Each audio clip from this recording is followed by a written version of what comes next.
नमस्कार दोस्तों, मेरा नाम है महेश मिश्रा और मैं आपको पढ़ाता हूं इकोनॉमिक्स। आज जो चैप्टर मैं आपको पढ़ाने वाला हूं दोस्तों, उसका नाम है human capital formation in India. मतलब क्या है भाई, what is the meaning of human capital? Human को एज अ कैपिटल इस्तेमाल करना इज कॉल्ड ह्यूमन कैपिटल। और ह्यूमन कैपिटल फॉर्मेशन का मतलब ह्यूमन को इस लायक बनाना कि वो दूसरी एक्टिविटीज में एक्टिवली पार्टिसिपेट कर सके और इकोनॉमी की ग्रोथ में पार्टिसिपेट कर सके। जैसे एक स्किल्ड पर्सन जो होगा उसकी ग्रोथ करने की स्पीड ज्यादा होगी, और जो एक पढ़ा लिखा आदमी होगा वो चीजों को बहुत जल्दी समझ पाएगा, लेकिन एक अनपढ़ आदमी होगा वो उसको ठीक से समझ नहीं पाएगा या फिर उसको टाइम लगेगा उस काम को करने में। तो भाई रैपिड इकोनॉमिक ग्रोथ बढ़ाने के लिए, आपके रैपिड चेंजेस को कोप अप करने के लिए ह्यूमन कैपिटल फॉर्मेशन का होना बहुत जरूरी है। तो देश के विकास में ये बहुत ज्यादा इंपॉर्टेंट है। तो इस चैप्टर में से बहुत कुछ आ सकता है एग्जाम के अंदर, इसलिए इसको इग्नोर नहीं कर सकते। तो आज जो हम पढ़ेंगे इसकी वो है केस स्टडीज। तो भाई केस स्टडी से बिल्कुल डरना नहीं है। देखो कितनी आसानी से केस स्टडी मैं आपको सॉल्व करके दिखाता हूं। बस आपको एक बार जस्ट रीड करना है, और आप अगर कोशिश करें तो बिना रीड करे भी आंसर दे सकते हैं, लेकिन रीड कर लेना चाहिए ताकि पता लग जाए कि किस कॉन्टेक्स्ट में वो पूछ रहा है। क्योंकि पैराग्राफ में से एक या दो क्वेश्चन तो जरूर पूछेगा, बाकी जनरल क्वेश्चन होंगे। तो भाई चलो पहली केस स्टडी रीड करके देखी जाए दोस्तों क्या कह रहा है। तो देखो दोस्तों, वही है कि केस स्टडी पढ़ो और 1 से लेके 5 तक आपको क्वेश्चन करने हैं। तो भाई दो तरह की ह्यूमन कैपिटल की बात कर रहा है यहां पर। Both the form of human capital R the outcome of conscious investment decision. मतलब आप किसी भी ह्यूमन कैपिटल की बात कर लें, किसी भी फिजिकल कैपिटल की बात कर लें, वो तभी अच्छे से निकल के आएगी जब उसमें अच्छा इन्वेस्टमेंट किया गया हो।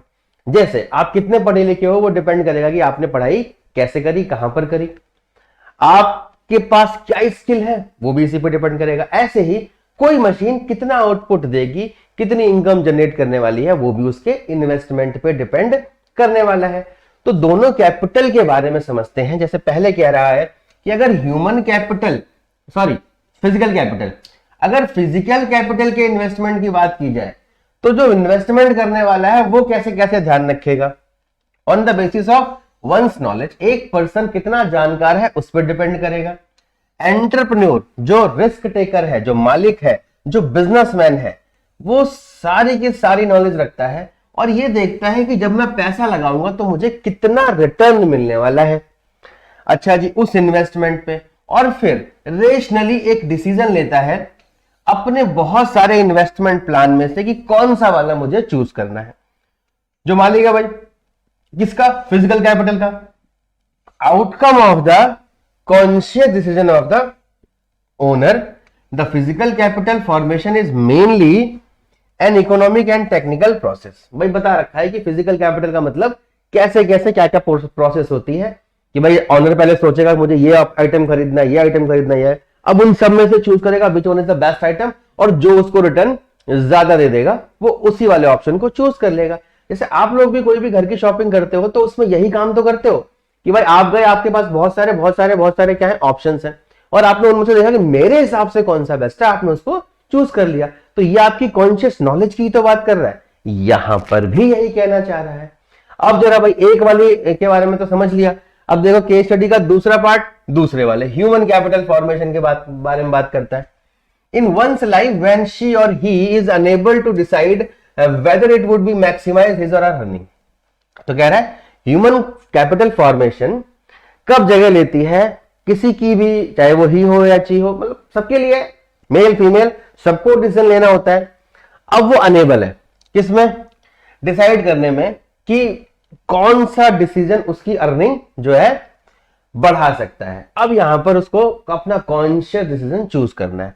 इसीलिए जो बच्चे होते हैं are given different type of school education and health care facilities by their parents. अब बच्चे तो चूज कर नहीं सकते which one is better for them, तो पेरेंट्स की रेस्पॉन्सिबिलिटी होती है कि वो अपने बच्चों को भी बताएंगे कि भैया आपको ये वाला स्कूल चॉइस करना चाहिए, आपको ऐसी हेल्थ फैसिलिटी मिलनी चाहिए, ऐसी सुविधाओं में आपको रहना है। This depend on parents of the child.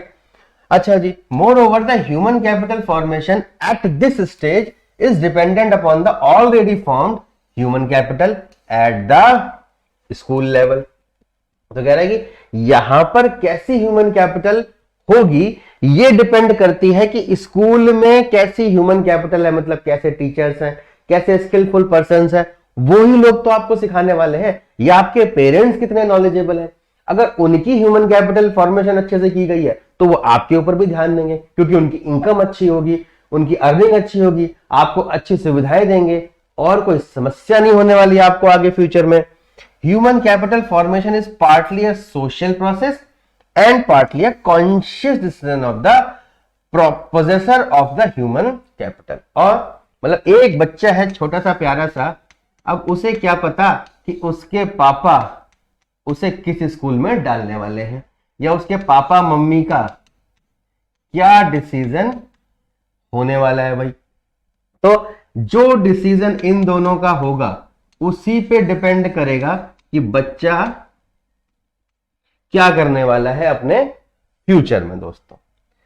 तो भाई बच्चे को स्कूल भेज देते हैं, बैग वैग टांग लिया इनने, स्कूल जा रहे हैं ये, और पेरेंट्स ने इनको स्कूल भेज दिया। ये इनकी ह्यूमन कैपिटल फॉर्मेशन यहां से शुरू हो जाएगी। अब उसे सरकारी स्कूल में भेजते हैं, प्राइवेट में भेजते हैं, हॉस्टल में भेजते हैं, स्किल डेवलपमेंट प्रोग्राम में भेजते हैं, ये इन पे डिपेंड करते हैं। यही सब दिया हुआ है। अब चलते हैं भाई आगे कि क्या क्वेश्चन पूछ रहा है। Which of the following does not correctly differentiate between the physical and human capital. इनमें से कौन सा फिजिकल और ह्यूमन कैपिटल में डिफरेंशिएट नहीं करता। अच्छा जी, तो पहली चीज कह रहा है ह्यूमन कैपिटल इज इंटेंजिबल। बिल्कुल सही बात है, मेरे पास कितनी नॉलेज है इसे आप देख नहीं सकते, तो ये इंटेंजिबल है। और फिजिकल कैपिटल टेंजिबल है, तो ये तो सही है, ये आंसर नहीं हो सकता क्योंकि इसने हमसे पूछा है नॉट वाला। Human capital can cope up with the changing technology where as physical capital can not. तो सपोज करो बच्चों आपने गाड़ी ले ली BS4 इंजन वाली। अब BS4 इंजन वाली गाड़ी ले ली, लेकिन अब आ गई है दोस्तों BS6 इंजन वाली गाड़ी, जो ज्यादा अच्छे से काम करती है, ज्यादा अच्छे से चलती है। या फिर आपने एक पेट्रोल कार ले ली है, अब वो कार आपकी पेट्रोल से चलने वाली है, लेकिन अब आ गई है बैटरी वाली गाड़ियां। तो क्या आप उस पेट्रोल वाली गाड़ी को बैटरी वाली गाड़ी में कन्वर्ट कर सकते हो? बहुत मुश्किल काम है, या तो नहीं ही हो पाएगा, क्योंकि सेम इंजन जो पेट्रोल से चलता है उसी इंजन को बैटरी से चला पाना बहुत मुश्किल काम है। मैं ये नहीं कह रहा हो नहीं सकता, शायद कोई कर भी दे, बट बहुत मुश्किल काम है। फिलहाल अभी तक किसी ने नहीं किया हुआ है, तो आप उसको नहीं कर सकते। लेकिन आप पेट्रोल की गाड़ी भी चला सकते हो और नॉर्मल बैटरी वाली गाड़ी भी आप चला सकते हो। तो कहने का मतलब है कि जो ह्यूमन कैपिटल है वो तो आराम से चेंजेस को एक्सेप्ट कर सकती है, लेकिन जो फिजिकल कैपिटल, जो निर्जीव चीज है, वो कैसे एक्सेप्ट करेगी? उसे तो जैसा बनाया गया है वो वैसी की वैसी रहने वाली है। आप उसमें कुछ अपग्रेड करोगे तो वो नई चीज हो जाएगी, वरना वो वैसी की वैसी पड़ी रहेगी। तो भाई ये वाला भी एकदम सही कह रहा है, तो ये आंसर नहीं हो सकता। Human capital generate both personal and societal benefit, बिल्कुल सही बात है। Where as physical capital generates only personal benefit, ये भी एकदम सही कह रहा है, तो ये भी आंसर नहीं हो सकता। अब कह रहा है कि human capital gets obsolete with time, ये कह रहा है कि समय के साथ ह्यूमन कैपिटल खराब हो जाती है। दोस्तों नहीं, हमारे बड़े बुजुर्ग हमसे कह गए हैं कि ज्ञान, नॉलेज, आपकी स्किल, आपका टैलेंट ही एक ऐसी चीज है जो आपसे कभी कोई नहीं छीन सकता। जो आपने एक बार समझ लिया, पढ़ लिया, आपके दिमाग में जो भर गया दोस्तों, जिंदगी भर आपको काम देने वाला है। तो यही गलत बात कह रहा है, यही आंसर हो जाना चाहिए। कंप्यूटर जी जरा आंसर बताइए, D is the correct answer. तो ह्यूमन कैपिटल कभी ऑब्सोलीट नहीं हो सकती, ये वाली बात इसने एकदम गलत कह दी, हम सहमत नहीं है। अगले क्वेश्चन पे आ जाइए। In the context of the paragraph it can be argued that human capital depreciate faster than the physical capital. इस पैराग्राफ में कह रहा है कि ह्यूमन कैपिटल की वैल्यू घट जाती है। भाई पिछले क्वेश्चन में हम इनको पीट के आए इस बात के लिए कि ह्यूमन कैपिटल कभी नहीं घट सकती। तो भाई ये वाली स्टेटमेंट एकदम 100% क्या हो जाती है भाई, फॉल्स साबित होती है। बी हमारा आंसर हो गया। अब आते हैं नेक्स्ट क्वेश्चन पे। ये क्या कह रहा है? Machines and industrial tools are example of. भाई मशीन है, निर्जीव चीजें जितनी भी हैं सब फिजिकल कैपिटल है, और हम जैसे लोग सजीव चीजें, हम क्या बन जाएंगे भाई? Human capital. तो इसका आंसर क्या बन गया दोस्तों? Physical capital is the correct answer. देखो जी कितना आसान है सॉल्व कर पाना। पैराग्राफ दोबारा बार बार पढ़ने की जरूरत नहीं होती, एक बार पढ़ लिया दिमाग में सेट हो गया, आप आंसर निकाल सकते हो अगर आप समझ गए कि क्वेश्चन क्या कहना चाह रहा है। चलो जी नेक्स्ट क्वेश्चन, असर्शन और रीजन में वही देखना है कि ये ट्रू है या फॉल्स है, ये ट्रू है या फॉल्स है। अगर ये फॉल्स तो डी आंसर, अगर ये ट्रू ये फॉल्स तो सी आंसर, अगर दोनों ट्रू तो ए या बी में से होगा, रिलेशन ढूंढ लेना है। कह रहा है there is a need for the owner of the human capital to be present in the place of production. ये कह रहा है कि अगर आपको किसी के अंदर ह्यूमन कैपिटल जनरेट करनी है, एजुकेशन बढ़ानी है, स्किल बढ़ाना है, तो सामने वाले पर्सन का वहां पर होना जरूरी है कि नहीं है? बिल्कुल होना जरूरी है भाई। अगर ऐसा होता तो फिर बहुत ही गड़बड़ हो जाती। आप कहते मम्मी आज आप मेरी जगह स्कूल चले जाओ और आप सीख लेना जो आज मेरे को स्कूल में सिखाने वाले, मैं आज घर पे ही रहने वाला हूं। या पापा आज मेरी जगह आप स्कूल चले जाओ, तो क्या ये पॉसिबल है? नहीं है। जब स्कूल जाएंगे तो पापा वो चीज सीख के आएंगे, आप थोड़ी सीख पाएंगे, और पापा तो पहले ही सीख चुके हैं, वो तो स्कूल जा चुके हैं। तो भाई ह्यूमन कैपिटल जनरेशन जब भी होगी उस पर्सन का वहां पर अवेलेबल होना जरूरी है। अगर आप इस वीडियो को देख रहे हैं तो इसकी नॉलेज आपको मिलने वाली है, जो इस वीडियो को नहीं देख रहा है उसको थोड़ी मिलने वाली है। तो जब आप किसी चीज को सीख रहे हैं तो आपका वहां पर प्रेजेंट होना जरूरी है। अब यहां पर फिजिकली प्रेजेंट होने की बात नहीं की जा रही है, यहां पर फिजिकली प्रेजेंट होने की बात नहीं की जा रही, यहां पर उसको सीखते टाइम वहां पर अवेलेबल होने की बात की जा रही है। चाहे आप इसको मोबाइल में देख रहे हो, लैपटॉप में देख रहे हो, या फिर फेस टू फेस हमारी क्लास में आके पढ़ रहे हो। तो भाई ये वाली बात जो है there is a need of, बिल्कुल सही, ये ट्रू साबित हो गई, नॉट तो लिखा नहीं कहीं पर। अच्छा जी, अब आते हैं रीजन पे। ह्यूमन कैपिटल इंटेंजिबल है, बिल्कुल सही, ये वाली बात भी ट्रू साबित हो गई। It is endogenously built in the body and mind of its owner, मतलब इसको अलग करना पॉसिबल नहीं है। ऐसा नहीं हो सकता कि हमने किसी गोली में नॉलेज भर दी और आपको गोली खिला दी और आपको सब कुछ समझ में आ गया, दैट इज नॉट पॉसिबल। आपको सीखना पड़ेगा तभी आप चीजों को सीख पाएंगे। तो अभी ह्यूमन माइंड ने ऐसा इन्वेंशन नहीं किया है कि भैया दिमाग में पेन ड्राइव लगाई और हम बन गए नॉलेजफुल पर्सन, ऐसा नहीं होगा। तो ये वाली बात भी ट्रू है और दोनों के बीच में बिल्कुल साफ सीधा स्वच्छ एकदम रिलेशन दिखाई दे रहा है। तो भैया आंसर हमारा ए आ जाता है। तो इसका आंसर क्या हो गया जी? ए हो गया। अब आते हैं नेक्स्ट क्वेश्चन पे। नेक्स्ट क्वेश्चन क्या कह रहा है? Investment in education by parents is same as, भाई जो आपके पेरेंट्स हैं वो जो आप पे खर्चा कर रहे हैं वो किसके बराबर है? देखो जी, investment in the intermediate goods by companies, क्या आप कच्चा माल हो? नहीं जी, बिल्कुल नहीं, ऐसा नहीं है। इंटरमीडिएट गुड्स का मतलब होता है कि जब कोई गुड्स या तो अपनी आइडेंटिटी खो दे या फिर कन्वर्ट होकर कुछ और बन के आ जाए, तो आप रहोगे तो वही, आप बदलने वाले तो हो नहीं। तो ये तो बिल्कुल सही बात नहीं है। इन्वेस्टमेंट इन द CSR, क्या आप पेरेंट्स की कॉर्पोरेट सोशल रेस्पॉन्सिबिलिटी हो? CSR का मतलब क्या है? Corporate social responsibility.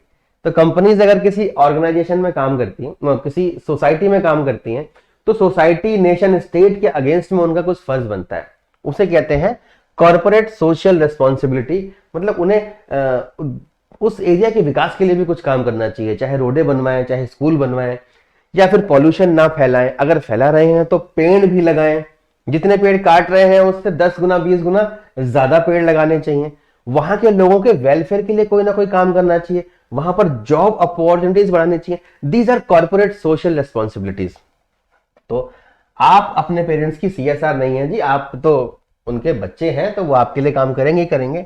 Investment in capital goods by company, बिल्कुल सही, ये सही बैठ रहा है भाई। देखो नन ऑफ द अबव तो नहीं हो सकता। ये कह रहा है कि जैसे एक कंपनी एक मशीन पे इन्वेस्ट करती है और वो मशीन जो है उसके लिए काम करती है, ऐसे ही पेरेंट्स जो है आपको एज अ मशीन आप में क्या कर रहे हैं? इन्वेस्टमेंट कर रहे हैं, और आप फिर वो बहुत अच्छी मशीन बन जाएंगे। और फिर जो आप देश के लिए ग्रोथ में हेल्प करने वाले हैं, देश के डेवलपमेंट में हेल्प करने वाले हैं, वो आप बहुत आराम से कर पाएंगे। तो इसका सी ही सही आंसर बनता है दोस्तों। पांचवें का आंसर बताइए जी। सी इज द करेक्ट आंसर। बहुत बढ़िया। तो हमने पूरी की पूरी केस स्टडी खत्म कर ली है। अब चलते हैं अगली केस स्टडी पे। भाई देखो बिल्कुल टाइम वेस्ट नहीं कर रहे हैं हम लोग, फटाफट से अगली केस स्टडी निपटाते हैं। ये क्या कहना चाह रही है? अच्छा जी, ये कह रहा है वही 5 आंसर दीजिए जरा। हमने कहा ठीक है देते हैं भाई।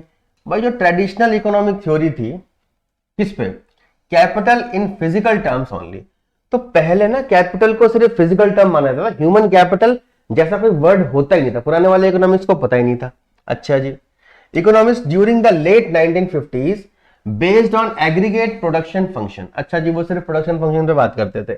इन्हें यह पता लगा कि standard measure of simple labour and physical capital were incapable of explaining the adequately rapid post war growth. ये कह रहा है कि वर्ल्ड वॉर वगैरह इन सब चीजों के बाद जो ग्रोथ हो रही है उसको ठीक से मेजर नहीं कर पा रहे हम, जो इनके पास पुराने तरीके हैं मेजर करने के। अच्छा जी, speculations on what was missing were diverse. अब इन्होंने सट्टे लगाना शुरू करा भाई, फड्डे मारने शुरू करे कि भाई कैसे पता लगाया जाए, कैसे जुगाड़ लगाया जाए कि हम जो ग्रोथ कर रहे हैं उसका सही मेजरमेंट पता लग जाए हमें किसी ना किसी तरीके से। तो भाई ये आर्ग्यूड है, some argued that the principal explanation lays in the lack of appropriate adjustments for improvement in the quality of physical capital and the embodiment of technical progress in that capital। अब यहां पर उन्होंने फड्डे मारने शुरू करा। कुछ ने ऐसा बोला कि भाई principal explanation lack of appropriate adjustment for improvement in the quality of physical capital. भाई जरूरी है हमें अपने फिजिकल कैपिटल को इंप्रूव करना, और फिजिकल कैपिटल को इंप्रूव करने के लिए हमें कुछ एडजस्टमेंट करनी जरूरी है जो सही हो, और उनको टेक्निकल प्रोग्रेस कहा जाएगा भाई उस कैपिटल के अंदर। मतलब धीरे धीरे ये लोग ह्यूमन कैपिटल के बारे में सोचना शुरू कर रहे थे। इससे पहले ये सिर्फ और सिर्फ फिजिकल कैपिटल को जानते थे। फिर ये कह रहे हैं कि फिजिकल कैपिटल अगर है तो वो पहले भी वही मशीन थी, अब भी वही मशीन है, लेकिन धीरे धीरे यही मशीनें ज्यादा आउटपुट कैसे प्रोड्यूस कर दे रही हैं, ये मशीनें और अच्छी और एफिशिएंट हो जा रही हैं। इसके पीछे क्या सिर्फ मशीन एक रीजन है? नहीं, और भी रीजंस हैं। वही रीजन ये लोग ढूंढ रहे थे भाई। अच्छा जी, आगे क्या बोला इन लोगों ने? कुछ लोगों ने और जो लोग थे उन्होंने बोला कि most important omission pertains to the organisational advance or vaguely specified human capital. अब इन्होंने इसको ह्यूमन कैपिटल बोलना शुरू कर दिया, और इसको वैग्युअली मतलब एग्जैक्टली कहने में लोग जैसे गप्पे नहीं मारते, तो इसे कहने में लोग डर रहे थे, लेकिन धीरे धीरे एक वर्ड आना शुरू हुआ जिस that is called human capital. The residual of unexplained growth was at first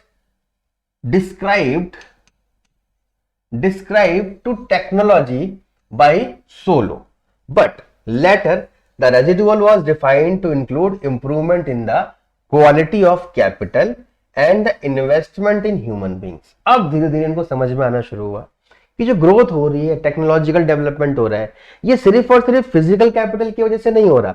ये हो रहा है अगर आप इन्वेस्टमेंट कर रहे हो किस पे जी? ह्यूमन बींग्स पे। अगर ह्यूमन बींग्स लायक हो रहे हैं, काबिल हो रहे हैं, तो फिर आपकी ऑर्गेनाइजेशन और आपकी ग्रोथ भी बढ़ेगी।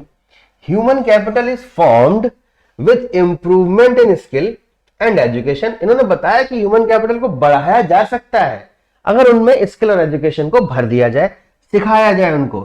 इंप्रूव्ड हेल्थ, उनकी हेल्थ अच्छी की जाए, उनकी पढ़ाई लिखाई अच्छे से हो, as well as the public good is associated with the large number of externalities which are often indirect, indivisible and non quantifiable.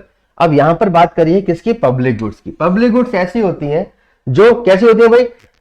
जिनको कोई भी इस्तेमाल कर सकता है, और ये किसी एक के लिए नहीं होती हैं, सबके लिए होती हैं, और किसी एक के इस्तेमाल करने से वो कम नहीं हो जाती।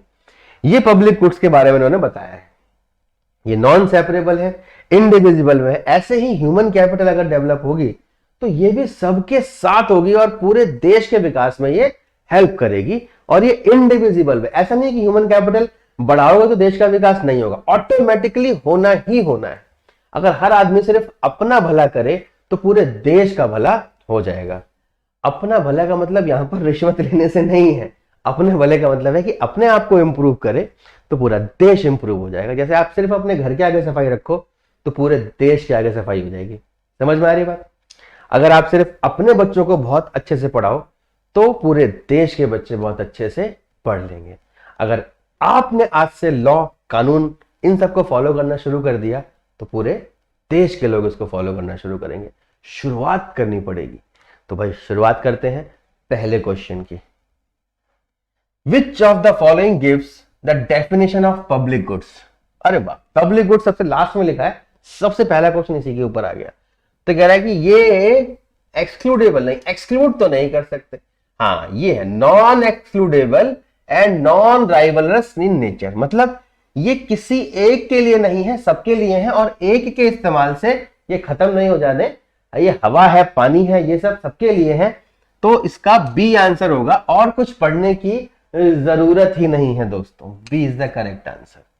आ जाओ जरा फटाफट से अगले क्वेश्चन पे। Consider the situation of two country, दो कंट्री हैं, country A country B. Country A ने किस पे खर्च करा है? टेक्नोलॉजिकल प्रोग्रेस पे ज्यादा खर्च करा है, और जो कंट्री बी है इसने मिलिट्री पे खर्च करा है। ये भाई साहब, ये किम जोंग है, ये किम जोंग वाले कंट्री आ गया भाई। इन्होंने मिलिट्री पे तोपे पे खर्च करा है।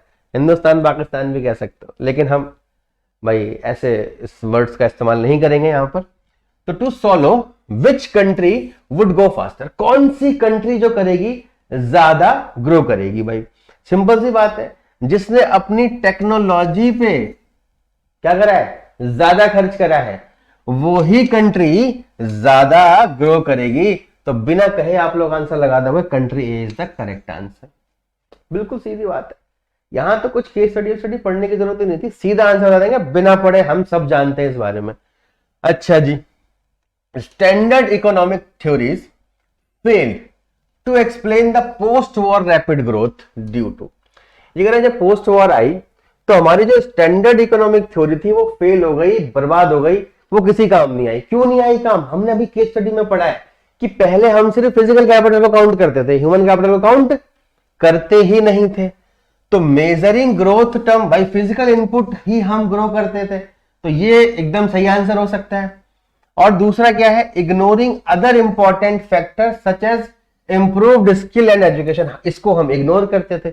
मतलब दोनों बातें अगर एक ही पॉइंट में लिखी होती तो ज्यादा अच्छा होता, हम उसी को टिक लगा देते। बट यहां दोनों बातें सही हो रही है, इसलिए बोथ ए एंड बी वाली बात में हमें टिक लगाना पड़ेगा। तो हमारा सी सही आंसर हो गया दोस्तों। कितना आसान था इस क्वेश्चन को भी करना। अब आ जाओ अगले क्वेश्चन पे। एन एक्सटर्नैलिटी, इसका मतलब क्या हुआ? External factor is the good और बैड। ये कह रहा है कि जो एक्सटर्नैलिटी है वो अच्छी भी हो सकती है, बुरी भी हो सकती है। बिल्कुल सही बात है, बाहर से जो इंपैक्ट पड़ने वाला है वो अच्छा भी हो सकता है और बुरा भी हो सकता है। Which enters the utility or production function of another individual or firm with no choice of their own. बिल्कुल सही बात है कि फर्म डिसाइड नहीं करेगी कि बाहर वाला फैक्टर मुझ पे क्या इफेक्ट डालने वाला है। ये तो वो फैक्टर जब इफेक्ट डालेगा अपने आप पता लगेगा उसका फायदा हो रहा है या फिर नुकसान हो रहा है। वो आपके फेवर में भी हो सकता है, वो आपके अगेंस्ट में भी हो सकता है। जैसे कोई भी सिचुएशन आती है, जैसे कोरोना आया तो कुछ लोगों का इसमें फायदा भी तो हुआ है, कुछ का नुकसान, मतलब ज्यादा का नुकसान हुआ है, लेकिन कुछ लोग इसके बेनिफिट में भी है। तो एक्सटर्नलिटीज जो है वो फायदे और नुकसान दोनों की बात करता है। तो ये वाली बात एकदम सच है। तो दोस्तों आंसर क्या आ गया? ट्रू। अच्छा जी, पांचवा कह रहा है in the context of above paragraph the residual factor include. भाई रेजिडुअल का मतलब क्या होता है? कि सब कुछ करने के बाद जो लास्ट में बचता है दोस्तों, उसे हम कहते हैं रेजिडुअल।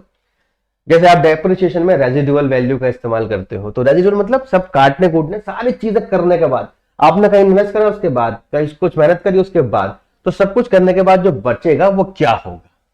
इंप्रूवमेंट होगी आपकी क्वालिटी ऑफ ह्यूमन कैपिटल, बिल्कुल सही कह रहा है। इन्वेस्टमेंट इन ह्यूमन, बिल्कुल सही कह रहा है।